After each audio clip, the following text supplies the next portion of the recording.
សូមគោរពជម្រាបសួរពុកម៉ែបងប្អូនថ្ងៃនេះដែរ Channel YouTube ស្រីចិន្តាខាងឃ្លាំងខ្ញុំបានរៀបចំរថយន្ត Starrex ឆ្នាំ012ម៉ាស៊ីនកញ្ញាញមកណាប៊ិចតូចផ្លាកលេខភ្នំពេញ 2CE 1875បងប្អូនណាខ្ញុំបានរៀបចំឲ្យប្រភេទជាប្រភេទឡានស្អាតបងប្អូនផ្លាកលេខម្ចាស់ដើមយើងទើបកាត់បានពីម្ចាស់ដើមថ្មីបងប្អូនណារៀបចំឲ្យសបកកង់ថ្មី4គ្រាប់បងប្អូនណាឡាននេះសបកកង់ថ្មី4គ្រាប់រៀបចំដល់ស្អាតហើយមកបងប្អូនចាប់អារម្មណ៍អាចអញ្ជើញមកមើលផ្ទាល់បានទីតាំងភ្នំពេញនៅចិត្តផ្សាយអនពីនកង់ថ្មីទាំង4តែម្ដងឡាននេះកង់ក្រោយណាពុកម៉ែបងប្អូនទិញយកទៅប្រើប្រាស់លក្ខណៈដឹកទំនិញដាក់ជួលតាមតម្រូវការពុកម៉ែបងប្អូនត្រូវការម្ចាស់ដើមគាត់ទៅប្រើទេបងប្អូនណាគាត់ទៅប្រើទេ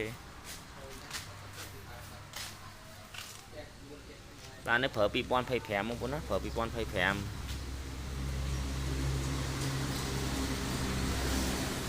ម្ចាស់មុនគាត់ខ្វះខាតគាត់ត្រូវការលក់វិញយើងកាត់ចូលពីគាត់វិញបងប្អូនណាបងប្អូនចង់ទិញលិសុទ្ធក៏បានចង់វាយដូរក៏បានចង់បង់រំលោះក៏បានតាមតម្រូវការពុកម៉ែបងប្អូនចង់បានស្អាតទេបងប្អូនណា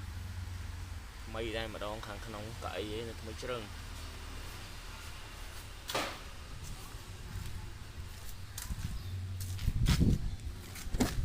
ខាងក្នុង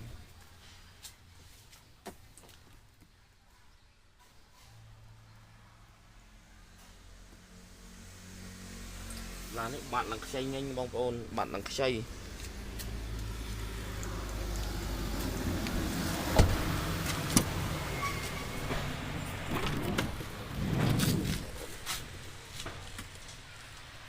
ចិត្តជួឲ្យថ្មីជ្រើបងប្អូន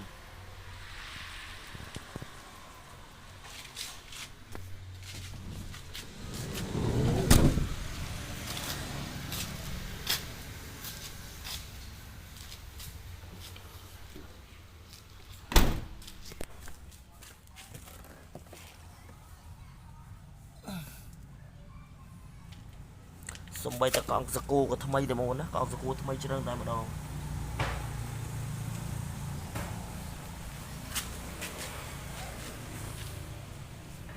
អរគុណពុកម៉ែបងប្អូនដែលបានឃើញវីដេអូនេះហើយសូមមេត្តាជួយចុច Subscribe ហើយចុចលើរូបកណ្ដឹងផងដើម្បីទទួលព័ត៌មានថ្មីពី Channel YouTube